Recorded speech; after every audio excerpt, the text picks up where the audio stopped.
Okay, it says live. Let me check on my phone. Oh, I misspelled spotlight. That's awesome. So my keyboard broke today, which was annoying. Minor detail. Yeah. It's my salad, the dressing leaked out of it. Okay, we are live. Cool. All right. Cool. And I think I can just see everything if it gets posted on my phone. So if people have questions as we go, welcome everybody it's on the stream. It looks like we already have 4 people, so that's pretty cool. Got to give everything running though. We're still new to this. Okay, I have that. I'm live. I want my volume off, but that way I can at least see if there's text. Cool. All right. Do you have any questions on the outline, or are you ready to roll? Outline made sense, and I got my stats up for tight ends when we get there. Cool. Do you want to kind of... So I actually question, because it's a quick shift. Yeah. Do you want to kind of speed through the basketball update so we have more time to just talk about the Claus situation? 100%, yeah. Okay, because I think we could easily round that in. Agreed. After just acknowledging what happened really quick. Yeah. Cool. So with that, then we'll go live. Let me get this out of my way so I can read. All right. Hit record so we can actually have audio for the people that don't watch it on YouTube. Okay. Ready to roll. Welcome back, tribe from the North Brave and Bull, to the official, unofficial podcast of your Idaho Vandals and the home of Idaho on the Big Sky Podcast Network. I'm your host, Chris, and with me today I have Brian Marceau. How's it going, everyone? And today we're going to be spotlighting next year's the 2020 football season's tight ends, as well as big news breaking today.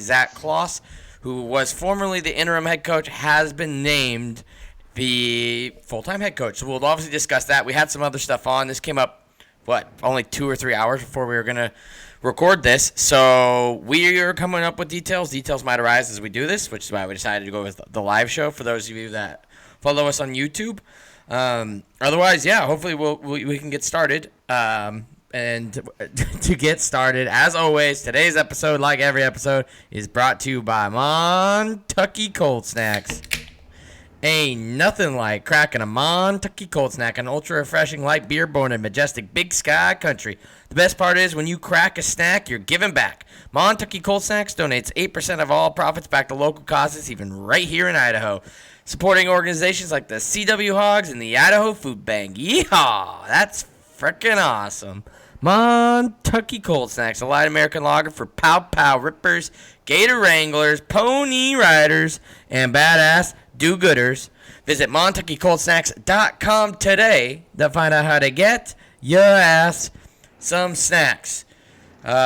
Speaking of Montucky, I've gotten a lot of requests recently that we start giving away Montucky stuff. So hopefully they want to sponsor us again next year, and we can maybe figure out a way to do some of that for you guys. But we are obviously very grateful for them. We hope that the year comes to an end, you guys could show them some love from us as well. Speaking of love from us, let's just roll through basketball because there's not a lot to cover as far as what happened last week. Men's team lost to NAU and Sac State. The women's team dropped 1 of 2. It was just one of those. It was just a bad week for basketball, but which made us think that with the tight end spotlight, we're going to have some time filler. But as we talked about, we actually will have quite a bit to talk about. Brian, as far as what you saw from the basketball teams, any takeaways on NAU or Sac State? You know, the big takeaway from the NAU game is we finally got a couple other double-figure scorers beyond Trayvon Allen. Markel Frazier at 12, Gabe Quinnett, freshman at 14. Downside, Trayvon... And by the way, Trayvon's allowed to have a bad game once in a while. He's had a ton of real good games. He definitely had his worst game of the season against NAU, scored 7 points, and we were blown out 78-61. We were down 16 at the end of the first half, and that was all she wrote. Sac State was a little bit closer on paper, but really it was kind of a miserable game to watch. We scored 19 points in the first half, ended up losing by 11, but it was an 11 that felt like 18 or 19 Trayvon had a bounce back for a bigger game there, 21 points, 5 rebounds. But that kind of, we scored 56 points. If Trayvon scores 21 out of 56, it means he essentially got no help again. So there you go. Yeah. I do think, and we'll kind of get into this. We have Northern Colorado and Southern Utah coming up this week. Both of those teams are deceivingly sneaky good. So I don't know how much better we're gonna get here in the coming weeks. But I think the next 2 weeks you'll see we'll end strong. But one thing to cover, if you're in town this week, it's the women's last home games of the season. They've got Northern Colorado and then Southern Utah. So make sure you at least show up for Southern Utah at senior night. Hopefully that's enough that everybody else will be showing up when they're down in Boise anyways. But let's show them out the right way. This team, I don't want to say they exceeded expectations because I think their expectations are always high for our women's team. But they really, I guess, delivered on expectations that they could lose to all-time players and still be as good as they are. I mean, Gina, Beyonce, everybody has just been on fire. So the Clinker sisters. So it's been a really fun team to watch, and hopefully we get to watch them for a lot longer, at least a couple games in the Big Sky tournament, and then hopefully the NCAAs, because those jerseys would look good with a little blue NCAA circle on the shoulder patch. Well, all right, Brian, we've talked about this a little bit all year, and it's come to fruition, I guess. Zach Claus has officially had the interim tag removed today and was hired as the full-time coach for the men's basketball team. I know we both talked about how there's been very limited information available right now, probably because they haven't really held a press conference about it yet. But, I mean, what are your initial takeaways just on, I don't know, initial takeaways? It kind of came out of nowhere, I think. If we're looking at momentum through a season, I wouldn't have been shocked, and maybe people would have thought they were pulling the trigger too early. But when Big Sky season started and Idaho had a ton of close losses, and we were pretty sure, hey, they'll build off these close losses. Some of these will turn into wins. I thought that might have been, a time. If we're going to hear about Coach Claus, it's then. I can tell you the time I did not think we would hear about head coach Claus. In our last, really in the month of February, we started February off with a win against Sac State in Sacramento. We followed that out with a blowout loss at Montana State, an 11-point loss against Montana. We have one win again. We win by 3 at Eastern. We are riding essentially 3 consecutive blowouts after that Eastern win. With teams, and you see that story, what a lot of people think is, okay, the team's kind of quitting on the coach. Now, I can't actually say that. I don't think they actually are. Mm-hmm. But we're at the worst time of momentum in the entire season, and then you name the guy head coach. I can't think of a worse way to give an enthusiasm bump than to do it the way we've done it. Yeah, and I know there's been some back and forth by a lot of our listeners already. I mean, but I'm with you. It just seemed out of place. I mean, I obviously have the highest of hopes that this works out for us. I do think you can see that the way Claus has the guys. Claus, I always say that. There's a dang Christmas movie that came out. The way that Zach Claus has the team playing, they've played with a lot of fight, which is something we didn't have last year. We definitely lacked in it. But the fact that the team we've covered has just about as many D1 wins as our football team had is just ridiculous. I believe, don't they have less? No, they both have 5. Yeah, we have 7 total wins, but I don't think people should give a shit about the D2 or NAIA wins. So yeah, we've got 5 D1 wins. Yeah. So I mean, I guess, and then you take one off the football team. So they have one more D1 win than the football team, while getting to play an additional 15, 16 games. So it's I know we're in a tough spot. We had all the NCAA stuff happen. And I guess this is an attempt at stability, which I think you're seeing the theme right now, which we'll get into as far as the hire as far as Terry Gallagher probably went into it. Most people thought Paul Petrino was gone. We had heard rumors that Paul Petrino was going to be gone. No, we didn't make a move. We knew the buyout was a lot. But maybe the situation is a lot worse than we thought it was, because I agree. I think it was Wax Sparty Pants that was saying this. Now, I actually will get into. I don't think this is necessarily the worst hire we could have made. It's more the fact that it doesn't even appear that there was a search, and that's what scares me. Is like, did we think there just wasn't a number out there that we could throw out anybody decent that we just said, let's go with who's here and appears to want it? I mean, obviously, you got to reward the guy. He stepped into a position that did not look favorable going into the year and has made something at least competitive where it seems like most of us are convinced they're going to be able to at least get one conference tournament game or at least make it competitive if you're down in Boise. But, yeah, I mean, the team has not won. They've been competitive, but they've also had some games that have been blown out in that they should have been competitive. I think the Sac State game last week is a great example of a team above us in the standings that we should have played better against, and we lost by 21 points. So I just it's too back and forth for me going into this hiring. I guess would have rather wait till the end of the year and see what happens in the rest of the landscape. But all in all, I'm not upset that it's Claus. I just think that the process was broken.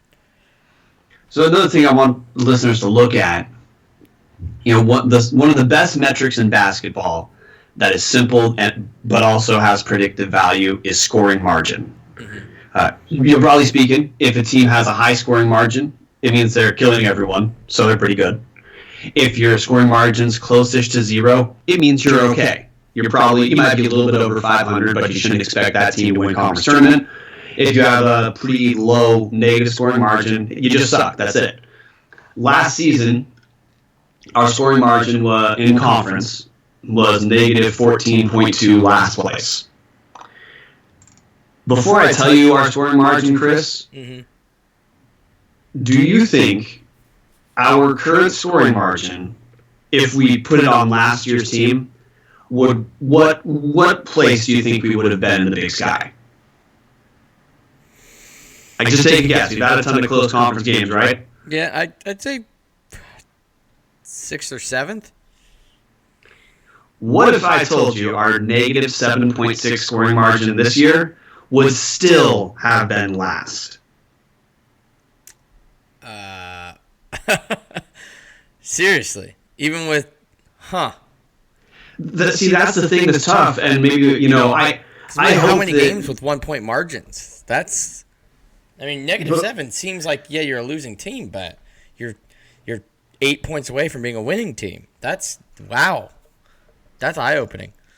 Yeah, because what happened is now we haven't lost to Montana by 30 like we did last year. Mm-hmm.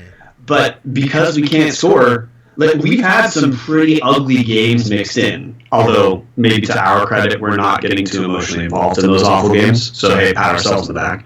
But even though we had those close games, those were moral victories that never crested into actual wins. I hope that maybe when Claus has a full recruiting cycle, that this gets better. But we're better than last year, but we're not that much better. We're still we went from definitively last place to either us or Idaho State's last place, so there's a pretty big gap between that and the next step. Yeah, it's luckily we have Idaho State coming up, and maybe this is just a way to solidify recruiting too, instead of having 2 years of it's what's really going to be. I just hope long-term this doesn't bite us. I do think there's positives, and I know Martin asked us a #AskTATC, which we'll probably get to before #AskTATC, about, at least name the positives, because I think both of us agree we could have made a bad hire, a worse hire. This is just, it feels so out of left field, and I think my biggest problem with it is, do you think that this is Terry Gallick's first real chance to put a stamp at Idaho? She didn't make a move at football. We still have everybody. I guess soccer. No, because soccer was already hired by the time she came in. So this is her first coach hire. And when you look at it, we stayed internal with an athletic department that appears to be in turmoil, with budget cuts and the fan base being more disconnected than they've been in a long time. And I just go, man, what a missed opportunity for her to make a stamp on the University of Idaho. And I'm not saying that necessarily that would have been a good thing, because we could look back in 3 years and have made the tournament and we'll be like, Zach Claus was absolutely the right guy. But I just feel like I had built up that we were finally going to see some of what Terry Gallup could do, especially since this is her first time in an AD role. See if she could have get somebody from one of the Wisconsin areas or somebody that has ties to Wisconsin or something. And instead we just got somebody who's been here. It feels very Rob Spear. We went with what was comfortable and familiar.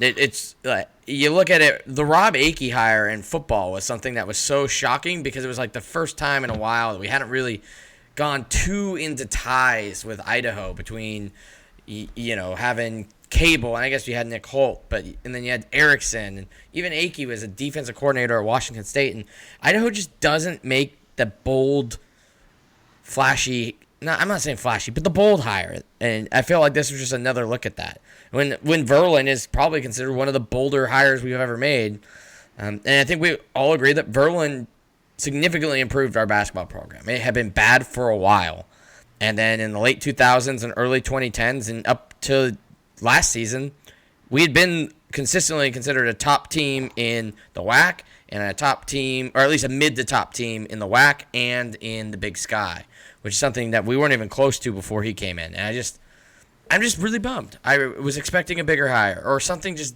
that felt different, or a search that came up with names that were different. So there's a couple parts I want to look at with that. The first is not that we're going to try to relitigate the past because it's over. And we on this show, we're on the record that we thought the Verlin process was awful. Yeah. But when we were talking about that process, one of the things we landed on is hey, maybe it was the right time that he left. But we would never wish anyone get screwed out of their job like he did. Yeah. But just talking about him leaving now, if he was going to leave, maybe that was the time to have him go. 100%. Do you still, if you would have known we were going to internally hire a guy who didn't show that much growth the next year, would you have thought, hey, that Verlin stuff was worth it? No. I mean, if we're going to a year ago or not even a year ago, because he was still coaching the team until, May or June? Yeah, if you would have told me in May or June or whenever we let Verlin go, I think we all agreed that, okay, going into this year, it's finally time to turn the page. It sucks that we started it so late in the coaching hiring cycle. But I'm just not – this is not what I expected. I didn't necessarily expect that we would know somebody, but we were just on here, 2-3 weeks ago with Mike Nugent from the Grizz Fan Pod, the Grizz Fan affiliate of the Big Sky Podcast Network, and we were laying out ideas of maybe trying to go after Monson, or he mentioned Montana's assistant coach. We talked about all these different possibilities, and especially one of Terry Gallup having long ties to Wisconsin, finding somebody that had been through the Wisconsin Big Ten basketball program that's always seems to be in the tournament and making deeper runs, it seems, every single year. Somebody that had ties to that program that was young and maybe at some smaller school like a Charleston or something, and we just hired basically a Rob Spear guy. It feels like Rob Spear is still the athletic director. So I just feel like it was a big whiff for Terry as far as I really wanted to splash. But like I said, I have higher hopes that Claus can make it. And I think if he was an internal guy, we'd be a lot more stoked about this. It just feels like nothing really happened. It feels like the interim tag was just wasted. They should have just hired him back in May. Oh, absolutely. And I'm like you. I think there are. Everyone can hear this. They can tell we're not ecstatic about the news. I think there's reason to be hopeful. Of course, yes. We'll get to that. But one more thing that I think is important is, we've been talking for a while, and not just we, I mean alums, about Idaho's going to have the best basketball facility in the conference. We're going to use that new facility as part of our potential sale to land a big name so we can be as certain as we can that, one, there's enthusiasm for the program, but there's also reason to be confident in the new name leading the program. Yeah. I think we just risked throwing a lot of that enthusiasm out the window. Mm-hmm. If Claus doesn't show significant growth next year, I don't know how people should be excited about, like, well, hey, we have a new arena, but it's the same old guy. Yeah. So let's move into the positives. Actually, I just want your I guess response on that real quick, and then we'll do this before we move into the positives. For those of you that are on YouTube, if you have questions before we move on, because we'll probably hit 2 more subjects on this, and then we'll move into covering the tight ends. But I want your kind of response on. I mean, do you feel like, as far as what I said, it felt like Terry Gallick just missed on her first chance to make a splash on the University of Idaho? Oh yeah, 100%. I feel like she missed. But the thing I'm going to throw in there's recent news out of the Argonaut that the athletic department's running a $2 million deficit. That's true. I am curious how much of this was, hey, let's get a competent guy for basketball. Like, yeah, it's not exciting, but at least we pocket enough money to not cut sports. Yeah, because I do agree with you that I think part of the big concern here is, everybody said it when we made the initial drop to the FCS, was swimming and diving and women's soccer are probably on the chopping block. It's hard to argue which sports should, but I would like to see soccer stay. I feel like it's a bit more of a spectator sport. You can actually sell tickets to it, where I went to one swim and dive match, and I've never been to a golf tournament, but I understand there's different things that go on with those 2 sports. So I'm not saying we pick one sport over the other, but it's just, I agree with you that it's obviously that's been holding over our head the whole time. And what was nice about the Argonaut piece that we might have time to cover at the end, or in another episode, is the school seems to finally, and we were talking to, I believe it was Alex Boatman who brought this up on one of the previous episodes, they're officially being as transparent as possible with all of us. They are saying, this is where we're at in the budget. We're no longer counting tickets sold. We're going to start counting butts in seats. Like, they are trying to be like, we've tried to, sleight of hand you all these years that, like, yeah, we were one of the bottom FBS teams, but, we're still selling 15,000 tickets a game and all this other stuff. And, we have this really strong Vandal Scholarship Fund, and we have no problems. We don't have to play these money games. We're just doing it to support some of our other sports. And I think we're starting to see that, no, money has been an issue for a while, and we've more just been – it's been neglected. And I think this is exactly what this is. Sean kind of nailed it in our group message when he just said, we're broke. It shows. I think it makes the Paul Petrino stuff make a lot more sense. But I think this really shows it to a lot of people that, man, it's a lot worse than we thought it was, that we couldn't even find somebody in a salary. Like we said, none of the salary news is broke by the time we're recording this. So, but I imagine Zach Claus is not going to be one of the higher paid basketball coaches. I don't think he's going to be, probably going to be middle to bottom, probably middle. But I think we were all expecting to probably make a top 4 salary basketball signing, and a name that you could be like, yes. And everybody would be like, yes. Where this feels like so many people are like, I don't know. Like, it could work out and we'll all be stoked because he's like such an Idaho guy.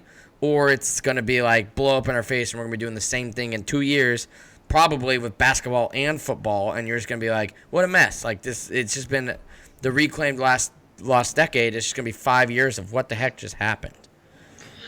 Oh, yeah, and the other thing with this hire, when you have a new guy come in, people will, I don't know if suspend disbelief is the right term, but, like, let's look at, is it Kyle Smith at Washington State, the guy they hired from University of San Francisco? Yeah. You get a new guy who comes in, people will pause on expectations for a minute and say, like, okay, well, like, hey, he needed a year, but, we're seeing this growth. Claus is going to come in with a significantly under 500 record, scoring margin worst or near worst in the league. You got to – some of the moral victory stuff is a stretch. So, I mean, hopefully this year was just not going to work. Yeah. And as he gets new players, things change. And I believe it's feasible for that to happen. But he's going to have to earn all the enthusiasm back to the program, whereas a new hire is just going to be granted some because they're new. Yep. All right. So Martin did hit us with a question on YouTube, so we'll start with his and cover his hashtag AskTHC.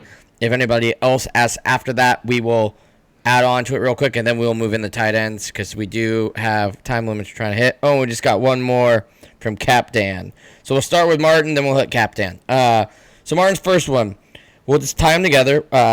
He asked the hashtag AskTHC, what are some positives to the Zach Claus hire? Let's hit that.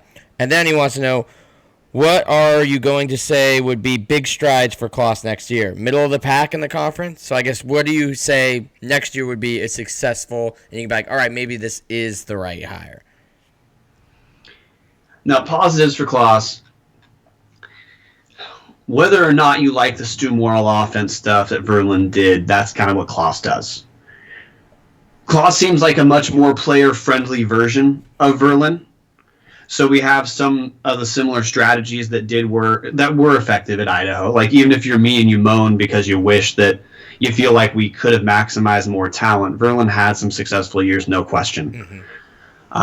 Claus, I would say, is much closer to being what I think some of the newer wave of coaches are, in that they're a little bit, look, they still care about discipline. They still care about all the stuff that we want to be generalizable from sports to, your actual world or academics, but he seems much more player friendly or player centric, and maybe that kind of orientation is going to be real helpful for the program and for being able to land the next generation of big recruits.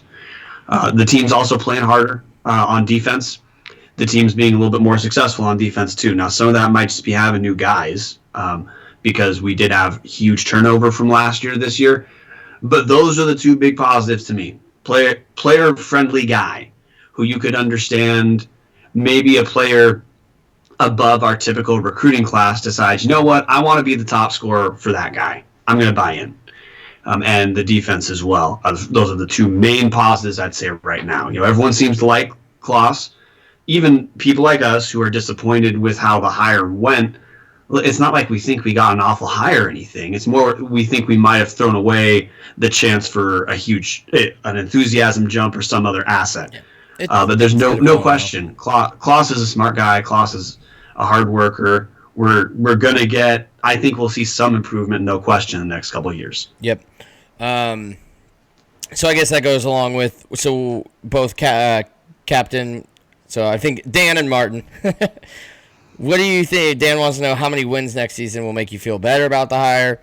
And what would you say for Martin's, what's considered good next year? Is it finishing middle of the pack, winning some conference tournament games? Or I know for me it would be not being in last place. We've been in last place for 2 years. I would like to be at least a middle seed next year. And then I would say in 2 years I expect us to be back in the top 4. So I have very high standards I'm going to be setting for this because he's someone that's been around the program. He's seen it when it's good. So I expect him to get us back to that. So as far as for me, I expect middle of the pack next year, and I expect top 4 in the pack the following year. I don't know how long his contract is yet. Like we said, we're waiting for those details to come out. As far as wins, I'd like to see 10 to 12, probably, maybe even more. Probably 13-ish wins. Hopefully, all of them D1, or no D2 losses or anything like that. So, just no like holy crap losses. It would be more my thing for next year. So, as context for this, Chris, you're aware that Northern Arizona they changed coaches from last season to this season. You're aware of that, right? Yes. Northern Arizona's made some pretty big strides. They went from 10-21 last year, including 8 conference wins. They were third to last, so 9th place in conference. To this season, the NAU is 4th in conference, 15-11 overall, 9-8 in conference. Teams still have about 4 or 5 games left. Yeah. That's the kind of jump I think we need to see, from bottom of the conference to contending for a 4th or 5th seed. If we don't get a bye in the tournament, which top 5 seeds get a first round bye in the Big Sky tournament. Mm-hmm. If we don't get a bye and finish like 6th, I'm going to say that's fine. But if we're wanting to say like, hey, we're seeing measurable growth, look, I don't think finishing bottom half of the conference can be on the table. Because this season, when we weren't that good, look, we make 5 more shots. We're above Idaho State, maybe competing with Sac State for 3rd to last in conference. Like, that's still not that big a deal. I think if an actual jump is competing for that first round bye in the Big Sky tournament, which likely means definitely that means there's a very good chance we'd have to have a winning record in conference. Yeah. Yeah, I mean, I think that's where we kind of stand on the Claus hire. Obviously, we'll probably have more to talk about it next week when we actually have some salary numbers and years. But as far as that, I think that pretty well wraps up unless you have any closing points on it before we move into spotlighting the tight ends. It's one last point about comparison and what is successful for the next couple of years. Don Verlin, his first year, took over a team that was last place in conference, and we had our first winnings. He got them to a winning record. It wasn't like exactly 500; it was a little bit above 500, but it was around a 10 to 12 win jump. I'm not saying that's the baseline for a turnaround because that's a huge turnaround, but that is what we should be talking about more, is whether a guy truly turned a program around. Yeah. Versus like right now we've been talking about, it truly is moral victories. Yeah. That sometimes I feel because we're Vandals in a real rough stretch of being Vandals, it is easy to accidentally, drop the bar of what you hope we can be. I think the comparison has to be, okay, he might not be able to turn around like Don Verlin in a year, but how far from Verlin's 1 year turnaround can he get? Yep. And yeah, I mean, like I said, I think people underestimate how good Verlin was for the program when he came in. Moving in to the tight end spotlight, but before we do that, do you wish Idaho had a better national image? Do you want Idaho to find the next great coach and maintain all the great ones we already have? Man, that line is not fitting well today. What about winning more Big Sky national championships? Well, these are all things that your local Vandal Scholarship Fund is a part of. All of that and much more while fulfilling the most important mission of all, making sure our student athletes are awarded. Fulfilling Vandal Scholarship, part of it. We're fulfilling the most important mission, making sure all of our student athletes are awarded scholarships. There's no better time than now to give to the VSF. The ICCU Arena has broken ground. Our student athletes are reaching historic marks on the courts, fields, pools, and most importantly in the classroom. Show our new leadership how proud you are to be a Vandal and that you're excited to help. Donate to the VSF today and help reclaim Idaho's lost decade. All right, tight ends. So we'll do what we did last week. We'll roll through the recruits. We kind of have some questions. If you guys have questions, hit us up on YouTube, but we're just going to roll through them.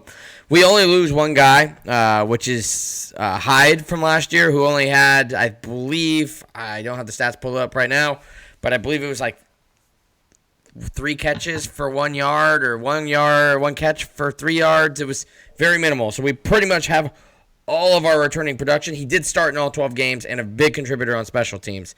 But we're not covering special teams just yet. So, can I fact check you real quick? Yes. You mean Luke Hyde? Yes. The guy who graduated? Yep. He had 1 catch for 0 yards. 1 catch for 0 yards. So we have all of our production coming back except 1 reception. So we should be fine. But you'll see the tight ends weren't really a huge part of it. Starting with Connor Whitney, 6'3", 220-pound junior. Played in all 12 games last year, 25 receptions, 314 yards, 2 TDs. If there's a guy coming back, that's the guy you're excited is coming back. Dalton Cash.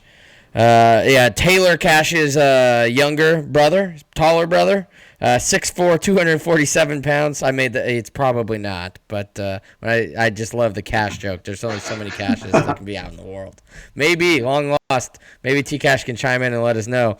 6'4", 247-pound junior. He played in 7 games last year.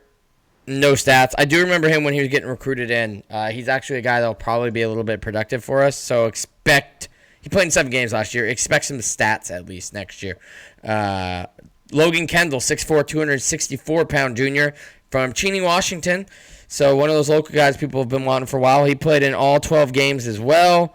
Had 10 receptions for 87 yards. Also kind of doubles as a little bit of a fullback on some plays.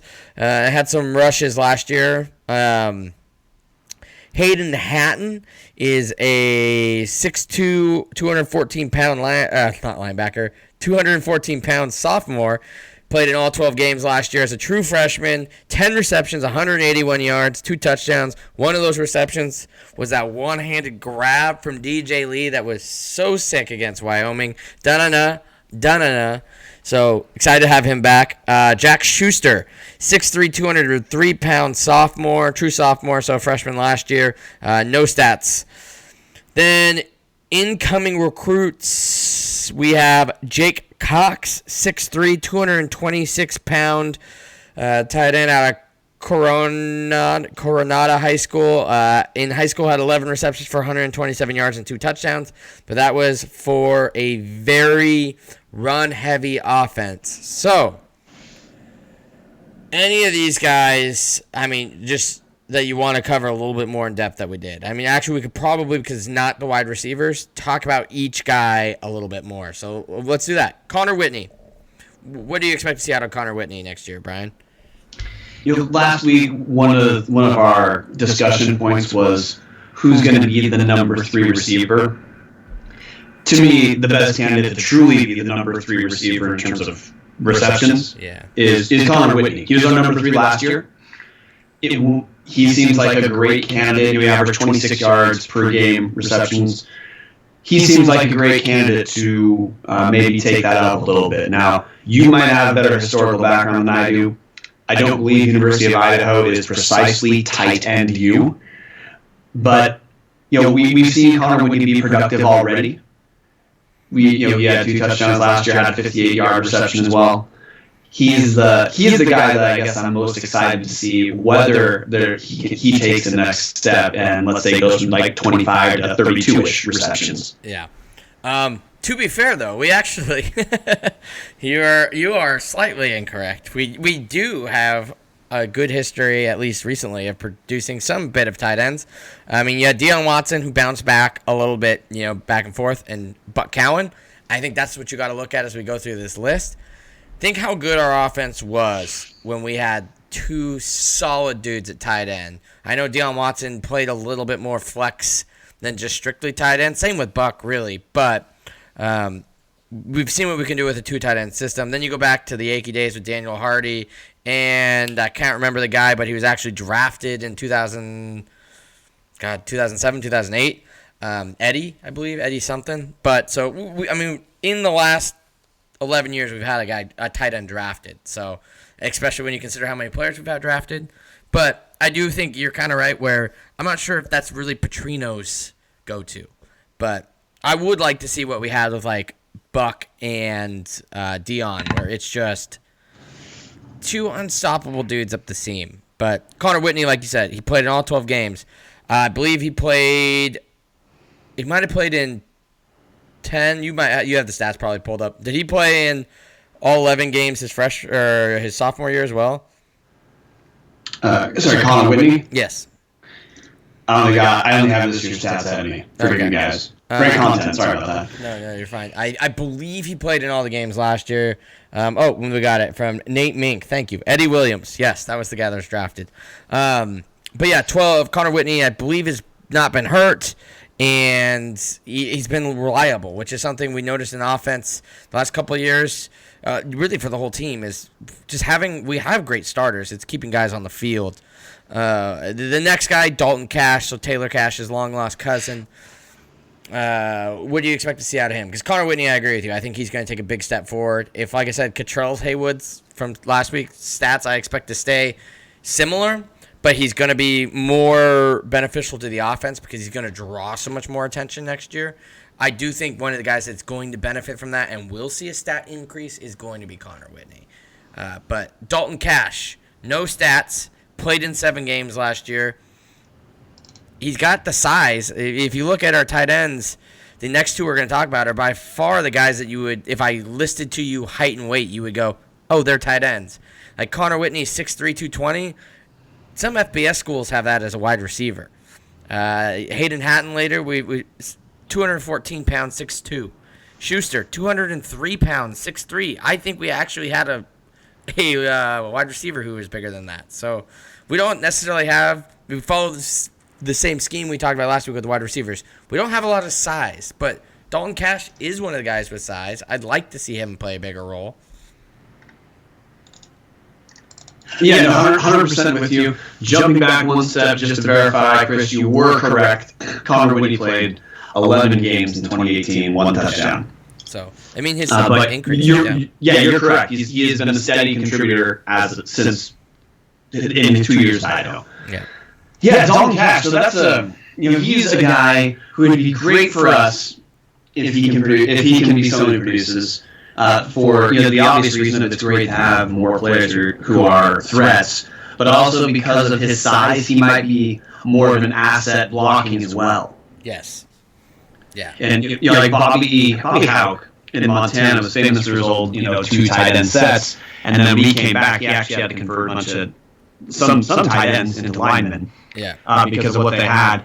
I'm not advocating for that with Dalton Cash, but I'm saying he is a guy who, if he can be a good enough receiver, he's a guy who you could have, and it's not what you'd call trick plays, let's say, but because he is a guy who is a threat to be an asset as a blocker as well, if he can become a target, it's an extra weapon that other teams have to key in, instead of a guy who just gets like a couple catches. Yep. Next up, Logan Kendall, 6'4", 264, so slightly more weight on him. But he's a guy also played in all 12 games last year. He's the Cheney, Washington guy, doubles a little bit of fullback. He got a little bit of running. 12 games, 10 receptions, 87 yards, no touchdowns. But if you're looking for, I think we're going to get into this debate a little bit later. We really have 3 guys, and I actually think I'm going to throw a 4th one in for being serious contributors next year. One of the guys you got to look at is Kendall. Now, I don't know, because without looking at all the game film, which is impossible to find on Pluto, I don't know how many of these 10 receptions came out of the backfield as like a fullback on a play-action pass, or something along those lines. I don't know how much of the production came strictly at the tight end.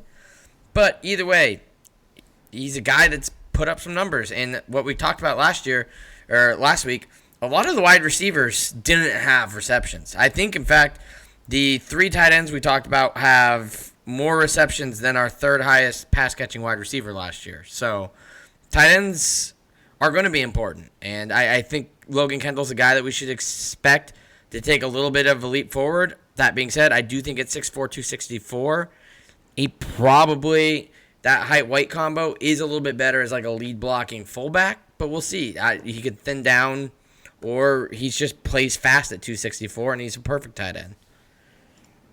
You're correct. 3 tight ends had more receptions than Jonte Boston, and 3 tight ends had more receptions than DJ Lee. And DJ Lee's our guy coming back. I don't have much to disagree with on that or really add to it, Chris. I think Logan, we were talking about how we have some tight ends who can possibly do more than one thing to justify being on the field, and if they can do more than one thing, be an asset in more than one way, that's another way our offense, with the quarterback who can stretch the field, that our offense could be more exciting and unpredictable than it has been in the last 2 years. Yep.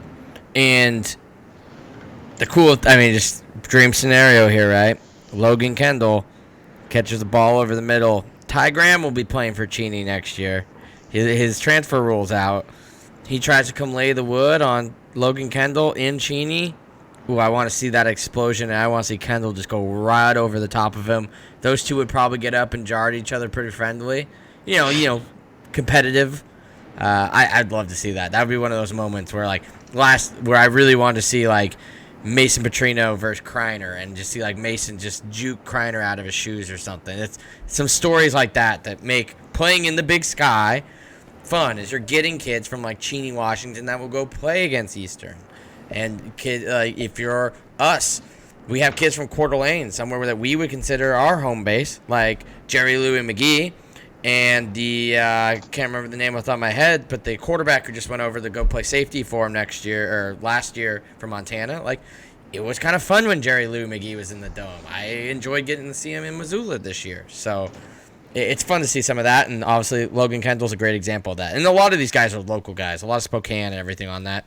A guy who's not a local guy, but might as well be one of the fan favorites going into the team next year, Hayden Hatton, 6'2", 214, 12 games as a true freshman last year, 10 receptions, 181 yards, 2 touchdowns.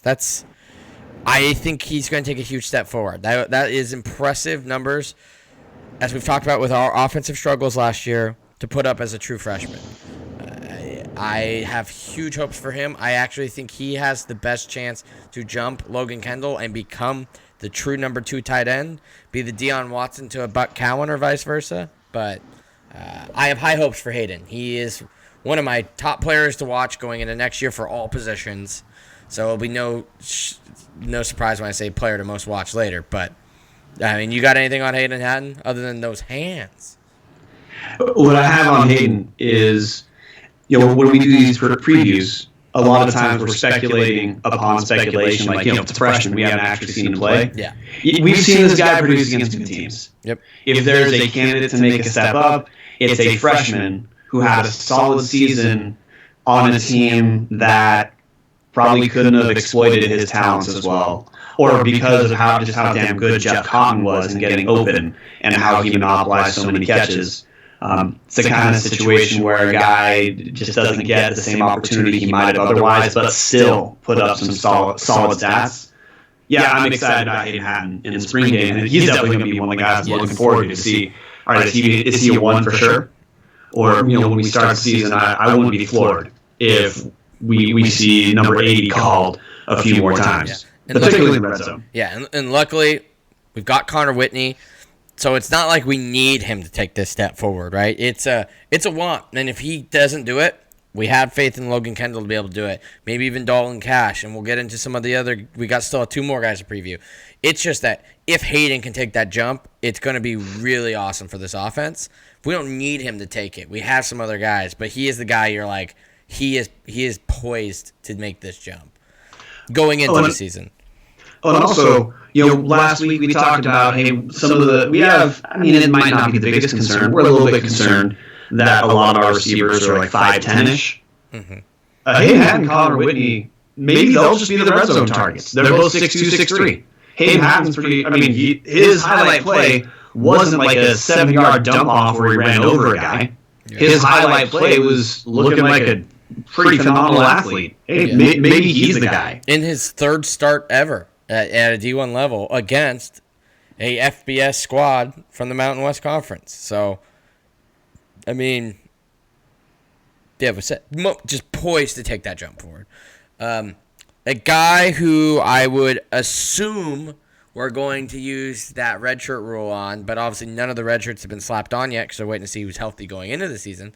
Jack Schuster, 6'3", 203-pound true sophomore. No stats, no games last year. So obviously a guy that you're like, true sophomore. You're probably not going to redshirt Hayden because he could be an immediate contributor. Then you've got 2 juniors in Logan Kendall and 3 in Dalton Cash, Connor Whitney, and Logan Kendall.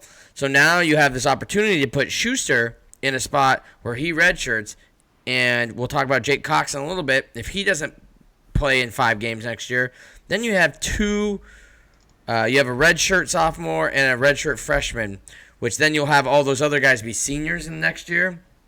That means in the future we're set with Hayden Hatton as a junior. Then you'll have Schuster as a redshirt sophomore and Jake Cox possibly as a redshirt freshman or true sophomore. So we'll still have a really young core of productive guys coming up. I'm sure I don't have to tell the coaching staff that. They're probably already on it, but it just makes the most sense that he gets redshirted. So I'm not sure if we should expect to see too much from him this year, honestly. But the other thing is, maybe. We haven't seen him in practice yet. A lot of this is so when we're all at the spring game, we know who to look at. Jack Schuster's one of those guys. Is he a guy that we're like, wait, why did he not get any snaps last year? Or, wow, he's really taken a step forward. He's one of those guys that if we weren't doing the spotlight, you probably wouldn't even know was on the roster. And sometimes those guys turn out to be some of the best players we have or biggest contributors. Maybe not their true sophomore year, but as they get into the redshirt juniors or senior years. So he's got 6'3". He's got the height compared to some of these guys. So I'll be interested to see. In another year in the weight room at 203 probably won't hurt him either. No, and this is a position similar to it's not like our linebackers to the extent that our linebackers might be the best scorer in the entire conference. Oh, I can't wait for linebackers next week, I believe. Yeah, but our tight ends, we have 3 underclassmen who produced, not spectacular, but they produced solidly. Mm-hmm. If you're a freshman who didn't play at all, hey, you know what? Maybe buy in a year so that Logan Kendall is a senior when you're a sophomore, so that when you're a junior, you're much more likely to get some snaps. Yeah. Maybe that's the best way to develop. Yep. Which leaves the most developmental tight end on the roster out of out of El Paso, Jake Cox, 6'3", 226. He's already got the height and the size that some of these guys don't have. In high school, we already covered it. 11 receptions, 127 yards, 2 touchdowns, but in a very run-heavy offense, which I know we've been talking about Buck Cowan, Deion Watson. Man, we have some – if we're excited about talking about running backs or linebackers, we should be equally stoked when we get to talk about our running backs here in a little bit, because our running backs are also really good, and they're young. And having a guy like this that has been in a run-heavy offense and can block will be beneficial. You ever go like a 3 tight end set goal line, you're probably running to Jake Cox's side, even as a true freshman. That's why I don't know if the returning production we have, tight end wasn't really a position of need for us. As we covered, Hyde did not really leave us too much. I mean, special teams, but from tight end production, we didn't lose a lot. We lost 1 reception. So this is a guy where I would expect to utilize him in that 4-game role. Maybe we're blowing somebody out or getting blown out, or it's a really close game and we need to go for 2, or we're on the 1. That's where you go, Jake, you're one of our best blocking tight ends. Get in there and utilize those 4 games to the best of our ability. But I definitely think he's a guy you slap a red shirt on, because I think him coming back as a redshirt freshman, then you have hopefully Jack Schuster as a redshirt sophomore. You have some youth in there going in, because eventually it is going to be a position of need. Kendall is going to graduate, and so is Connor Whitney. And we lost Harrison Ashby last year to transferring, who was supposed to be that young guy that was going to take the step and be along with these guys, but he's gone. And so I expect Jake Cox to kind of fill that role that we kind of lost when Harrison transferred out. So I have a lot of faith in Jake. He already has some of the height and size. I think we utilize him for 4 games, but I don't expect him to be a huge contributor next year. He's a guy that next year when we're doing the spotlight, we'll have to remind you about and be like, yo, we said this guy could have contributed. It just didn't make sense to have him contribute too much last year as a true freshman. 100% with you. And when you have a player who comes out of an offense that just doesn't give them a chance to do as much, those are guys who, hey, maybe they need a little more seasoning. But at the same time, I'm not saying I'd bet on Jake Cox becoming our number 1 tight end. Guys who were able to shine in spite of not getting much of a shot, those are kind of diamond in the rough candidates. So I'm not going to disregard Jake Cox, but I think the safest gamble is probably redshirt. Yeah, but I mean, you kind of brought up a good point. He's in a run-heavy offense. Who knows what happens when he gets in an offense that likes to pass it to him? We could see him in the spring game and go, oh my God, he is by far our best tight end. And just go, he just didn't get to showcase it in high school. So another reason why we probably won't see him in the spring game. But so, going into summer ball and the first game of the year, you might be like, holy crap, who's this Jake Cox guy? How did we not know about him? It's like, well, because he played on a very run-heavy offense in high school, and he finally got to an offense where they're like, run up the seam and we'll throw you a ball. We expect you to be Deion Watson or Buck Cowan. And he can do it. We'll see. I mean, we forget, those guys were 4-year contributors. So, I mean, it's not unheard of. But, that's kind of who we got coming back next year, you guys. Brian, your projected starters. Mine, if we're going 2 tight end sets, Connor Whitney's going to be your 1. Hayden Hatton's going to be your 2 in my prediction. I do expect Logan Kendall to get snaps, though. The problem is our tight ends have been really healthy, so it's nice to know that we probably won't deal with injuries. But if we do, I think you go 1 Whitney, 2 Hatton, 3 probably Kendall, and then I think it's probably going to be for that little bit of extra playing time. It's going to be between Dalton Cash and Jake Cox. I know exactly what you meant when you said the problem is our tight ends have been healthy. But I'm pretty stoked about our tight ends being healthy. So, fingers crossed. I'm with you. Connor Whitney and Hayden Hatton are the safest people to pencil in starting. Logan Kendall will continue to get some reps as well. And yeah, like you said, we have a few candidates to either, see kind of cycle through due to the red shirt. The red shirt rule that our team has used that as a way to try to develop players. But if you're a listener and you're like, hey, who are the 2 names to most likely pay attention to? Connor Whitney, Hayden Hatton, but don't forget Logan Kendall. Yep, exactly. And don't be surprised if you see Cash or Cox on a jersey in a couple games. But yeah, I would expect you probably don't see any Schuster. Well, we'll see. Going in the spring game, keep your eye on Hatton, keep your eye on Whitney, and then kind of see what Kendall and Cash can do. But it's going to be a position that we're more set in going into the next year, and we have some guys. So be excited at the tight end position because it is a position that's sometimes kind of hard to find guys. So we're set. We actually have a really quick podcast. Claus took a while, but like I kind of predicted, the tight ends went fast. So we kind of went over all the hashtag AskTATCs. Brian, unless you have any other closing Vandal points you want to make before we kind of close the bar. First question for you. You were talking about Buck Cowan. Yes. Did you mean Trent Cowan? Yes. Okay. Trent goes by Buck.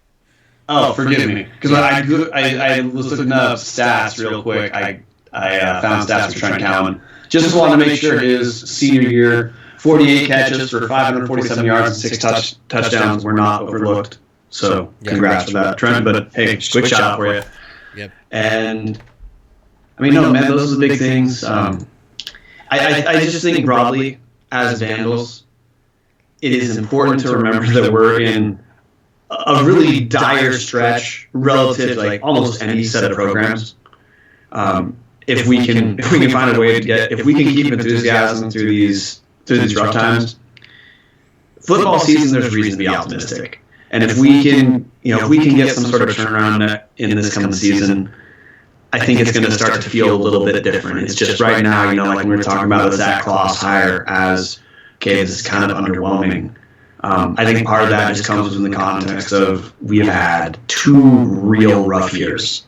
Yeah. And though the rough years suck, a football turnaround will bring people back. Yep. Yeah, and I'm not trying to drink the Kool-Aid, but I just have a good feeling. It's not necessarily the Kool-Aid. I just really have a good feeling going into next year. We just had TJ was just over yesterday, and we were just chatting. And for those of you guys that are aware, TJ doesn't do much when it's not football season for us.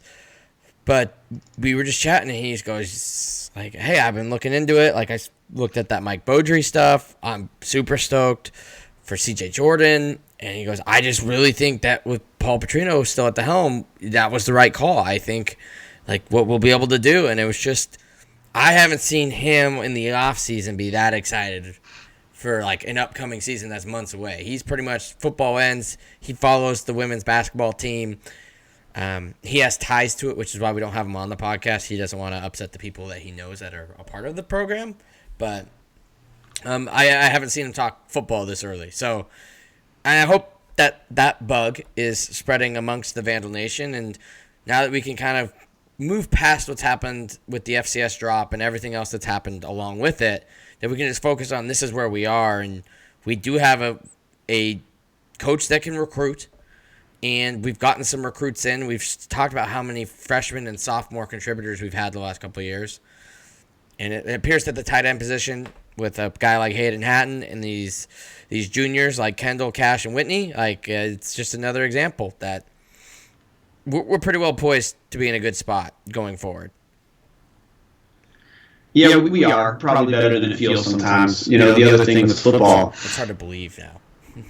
The other thing with football too is again, this is the thing that maybe it's just because we talk about this every week. I kind of forget about it because we try to not talk about the same topic all the time. Getting through the underlying story of the last 2 football seasons was not normal. That was part of why I think it was hard for some people when things didn't work out. We definitely lose a negative storyline from a certain family dynamic not existing anymore. And just a subtraction of reasons for people to be negative or cynical will feel like the addition of an asset to the program. Yeah. I'm 100% on the... it's like how they changed the name of Safeco Field. I refuse to know it as anything but Safeco Field, the baseball stadium here in Seattle. That's how I treat the last 2 football seasons. It happened, but I'm done with it. I'm so focused on this, and those storylines are done. We can't fix anything about it. That's why I think I'm just all in. I've loved the Spotlight series that we're doing because it's totally what's upcoming, and I think that's what this fan base. So all you guys listening and all your friends, if you talk about it, just be like, yeah, you know what? The last couple of years have sucked. Not just the last 2, for being honest.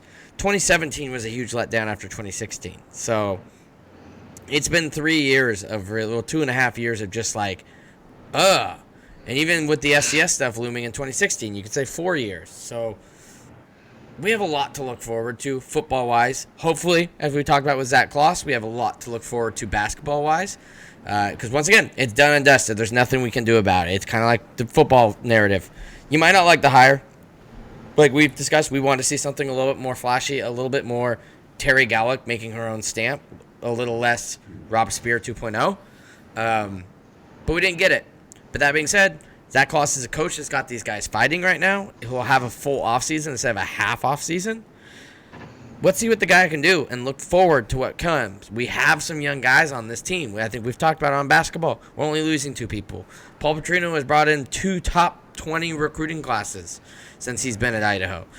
And a lot of those guys have been contributing immediately, like Hayden Hatton and it's a bunch of the other linebackers and running backs, and we have tons of people contributing. So just better times ahead, remember that. And we'll finally watch this all on April 17th before the spring game, SCS versus FBS, airing of the Dirty Laundry, live episode for those of you that tuned in on YouTube.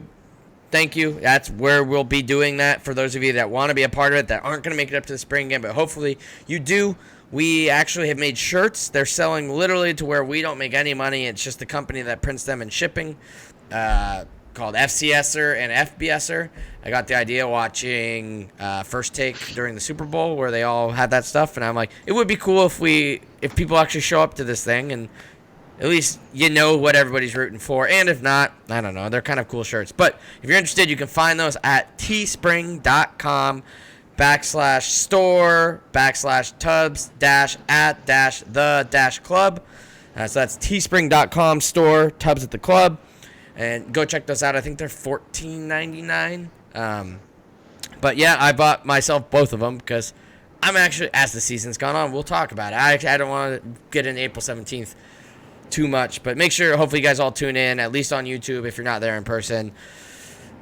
Make sure you follow at Big Sky Podcasts on the social medias to get all the Big Sky Podcast Network developments and receive content throughout the year. There's a lot of big stuff going on in the Big Sky Podcast Network. I mean, the Eagles Power Hour is officially on. They're recording weekly episodes. They've had already Vernon Adams on. They've had the Spokesman Reviews Ryan Collingwood on. They have another player coming on this week. The Grizz Fan Pod just had Dalton Sneed on. So big things coming from our cohorts all around and other affiliates on the Big Sky Podcast Network. So make sure you follow all the work they're doing because we have so many awesome podcasters doing so many awesome things. But probably the podcaster we care the most about, Brian, let the people know how they can find you and what you have going on in your life. It's at Brian Marceau, that's MarCeau. The big thing I have going on is the countdown until April 17th, right? Yep, April 17th. Yeah, that's my big thing. Yep. Life's always better during football season. And next week we'll be spotlighting the linebackers, the nose-cracking, day-ruining, Eastern Washington's nightmares linebackers. So make sure you tune in next week. I'm Chris Hammond. You can find me at Chris_P_Hammond on all the social medias. And now it is time for the best band to play us out. The Sound of Idaho. Go Vandals. Go Vandals. Right, and goodbye, YouTube. Thank you for tuning in.